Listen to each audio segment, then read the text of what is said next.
Hi, third grade friends. Today we are going to be continuing our work with the distributive property and looking a little bit more deeply at how we can use tape diagrams with the distributive property. So we got a little preview of this yesterday in our Khan Academy video, and it's time to jump in. On our agenda today, we're going to talk about what is the distributive property again, right? We'll give ourselves a little reminder. We're going to do oppose the problem, guided practice example, independent practice, and exit ticket. So let's get to work. What is the distributive property? How can it help us multiply?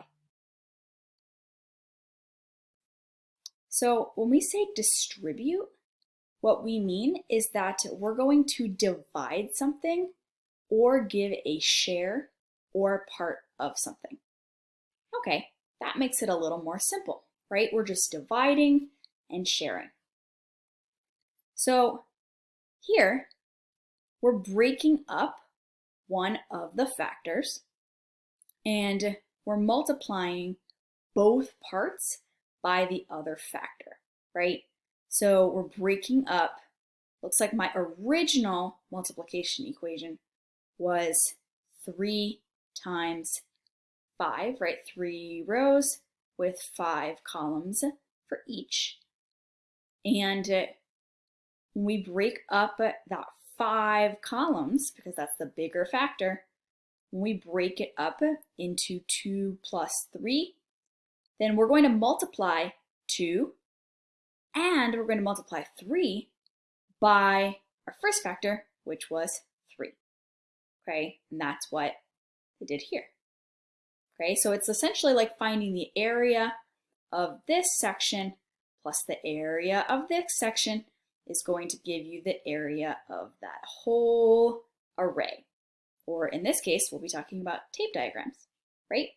So the point of doing this, it might feel more complicated, but once we start doing multiplication with bigger numbers like we will in this lesson, it's going to make it simpler for us to solve so that we don't have to try to do that in our heads. So according to the distributive property, multiplying the sum, that's adding, of 2 or more addends will give the same result as multiplying each addend individually by the number and then adding the products together. That's some fancy language. But basically what it's saying is that if we multiply 3 by whatever we get when we add 2 plus 3, which is 5. We would get the same answer as if we multiplied 3 by each of the 2 addends. So 3 times 2 and 3 times 3. There they are right there.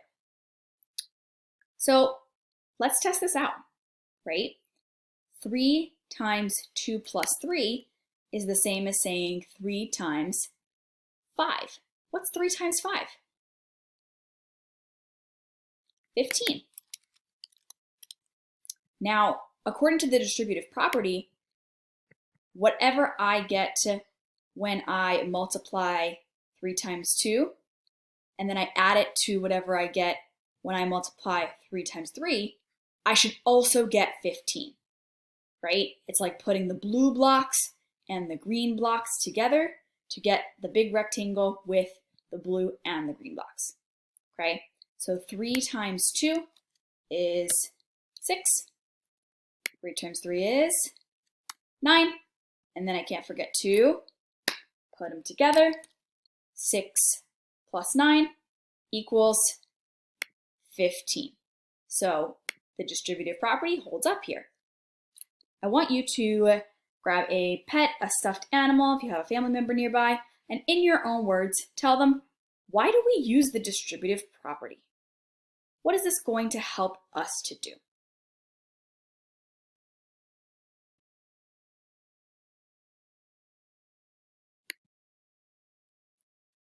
All right, now it is time for us to pose the problem. Miss Corlew is collecting Pokemon cards. She buys 15 packs of cards and each pack has 6 cards in it. How many Pokemon cards does Miss Corlew have? All right, I would like you to close your eyes and visualize or make a picture in your mind. What does a tape diagram look like? You saw it yesterday in the video, you might have used it in 2nd grade or even earlier this year. I'm going to give you a second to close your eyes and imagine a tape diagram. Visualize it.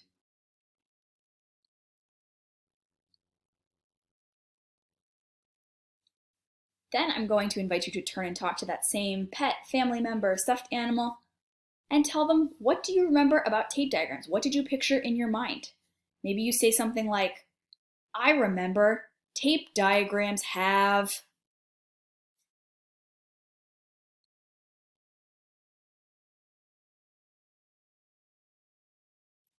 When I use tape diagrams, I like to think of it like I'm making groups. The only difference is that they're all in one long table, like a piece of long tape, instead of in separate circles, like when I make groups, when I'm multiplying. So I'm going to start off by making my tape diagram. If she has 15 packs, I'm going to think of that like 15 groups with 6 in each. So to move this over so that I can see.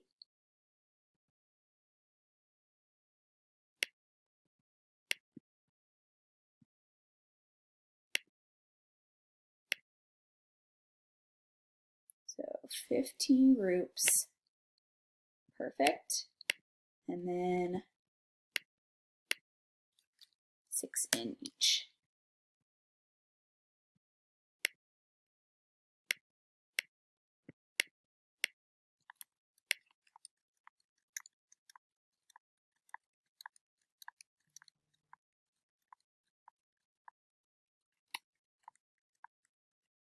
Awesome. Okay.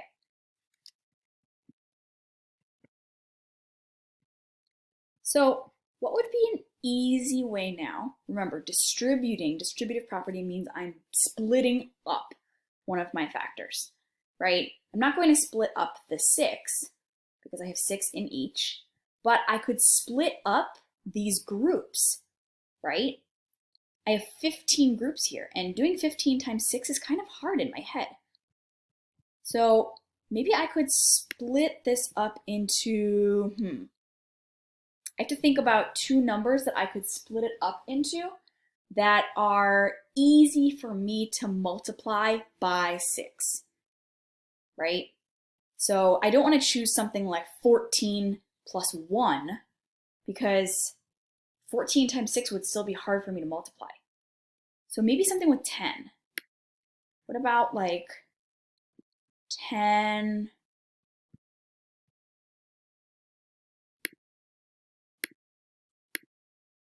Oops, that made it a little bright for us. Let's do something a little bit darker. What about 10 and 5? Let's try that out and see.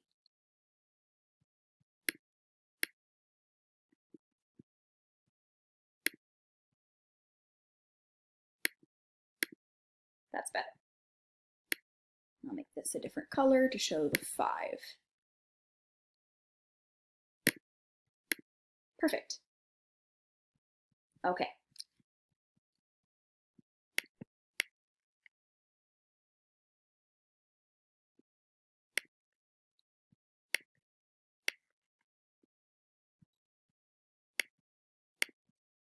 Now I can write my equation. So I'm going to start with my original equation. Step 1. I had 15 groups or 15 packs times 6 in each. Then I broke up my 15, and what did I add together? I broke it up into 10 sixes plus 5 sixes. So 10 plus 5. Again, I just broke up that 15 into 10 plus 5, and then I can't forget the rest of my equation, times 6. Okay, now I'm going to find out how many Pokemon cards she would have in each of these color sections, right? So I'm going to break this down even further by distributing. So this looks a little bit different than yesterday because our factor that we didn't break up comes after the parentheses instead of before. And that's okay. It just looks a little bit different. So I'm going to have to do this a little bit backwards, right? So we have 10 sixes here, or 10 times 6 here. That's the gray. Plus, let me see if I can make this gray without it looking a little bit too difficult to see. There we go. So 10 times 6 plus 1, 2, 3, 4, 5. 5 times 6. Yep, there's my second addend times 6. And then I'm able to solve. Let me see if I can make this red here.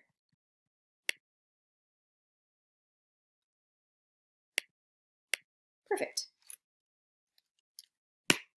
Okay, so 10 times 6 I know is 60, plus 5 times 6 is 30. 60 plus 30 is 90. And if I went back and double checked, I would see that 15 times 6 does equal 90. Awesome. I am ready to move on to this should say guided practice.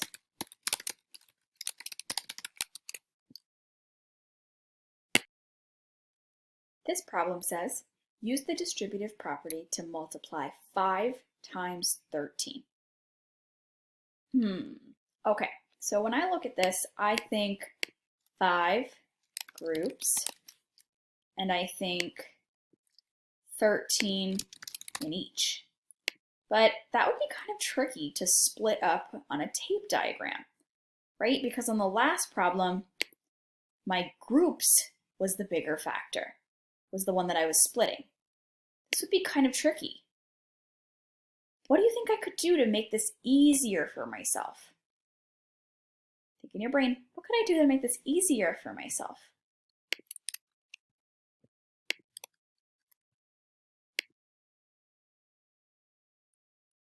What if I switched the factors? Could I do that? Yeah, I could switch 5 times 3 to become 13 times 5, right? It's the same thing as saying 2 times 3 or 3 times 2, right? They both equal 6. So let's try this. Okay, now that we have 13 times 5, I would invite you to go grab a piece of paper, sticky note, napkin, and try to draw out the tape diagram for this on your own. Try breaking it up, and then come back to the video once you have your picture.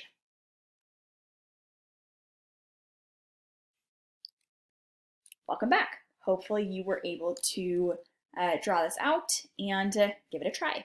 So we're going to go over it together right now. I'm going to start by making my tape diagram. I now have 13, I like to think of it as groups, with 5 in each.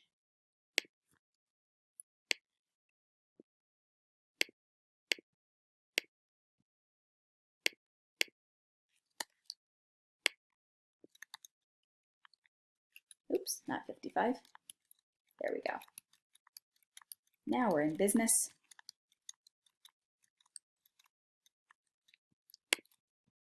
Okay.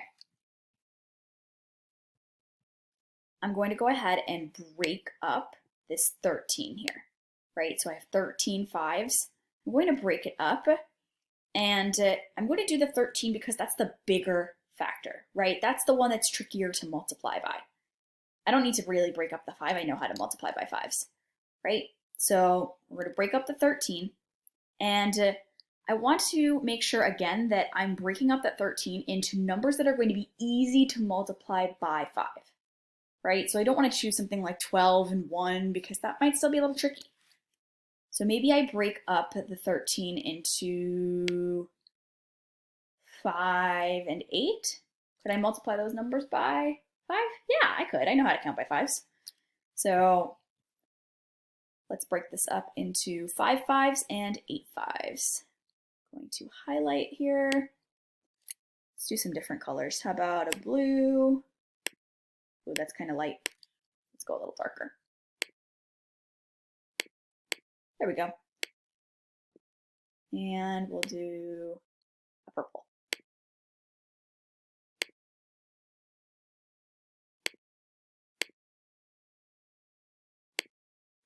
There we go. Awesome.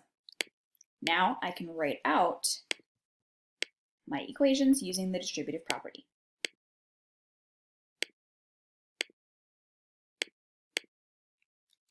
Okay, so my original equation was 13 times 5. It equals something that we're trying to figure out. Then I broke up my 13 into 5 and 8. 5 plus 8. And then I'm still talking about 5s, right? So it's 5 5s and 8 5s. So I still have to multiply by 5. Can't forget the rest of my equation there. Now we're going to break it up even more, right? We're going to distribute here. So I'm going to figure out what would be the total for just this blue section here, right? I'm using my picture to help me. The blue section would be 5 5s. So 5 times 5, right? Or 5 times my first addend here, 5 times 5, plus, now the purple, 8 times 5, right? Again, second addend times 5. And I'm going to make this blue so that it matches.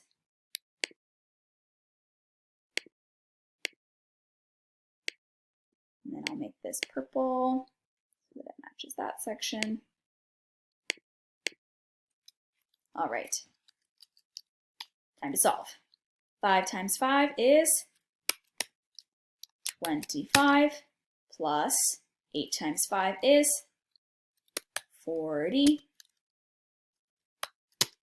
Right? If you had trouble with those, you could always count your 5s, 5, 10, 15, 20, 25, or 5, 10, 15, 20, 25, 30, 35, 40. 25 plus 40 is, do that mental math, you've got it, 65. Awesome. And if I went back and double checked, 13 times 5 is indeed 65.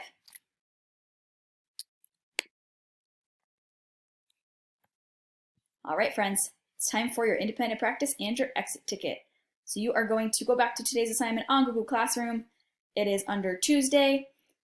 For math, you are going to click on independent practice, tape diagrams, and distributive property. It's a Google Doc. It looks like this.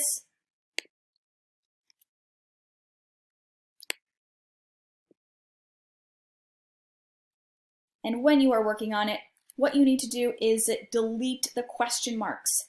So if you see a question mark, that means that you are going to delete the question mark and you are going to fill it in with the correct number, okay? Using the distributive property. So I've put these in place for you so that you know where to put your answers, okay? Scroll down for problems 2 and 3. Same thing here, right? You're filling in your answers where the question marks are. So you'll delete the question mark and you'll type in the number that is supposed to go there, okay? And for question number 3, you're going to erase my words and you're going to type the equation that Mia was trying to solve in this box, okay? Then when you're all done with that, you're going to You can click turn in, or you can wait until you're done with the exit ticket and then just turn in the whole assignment. That's what I think is easier.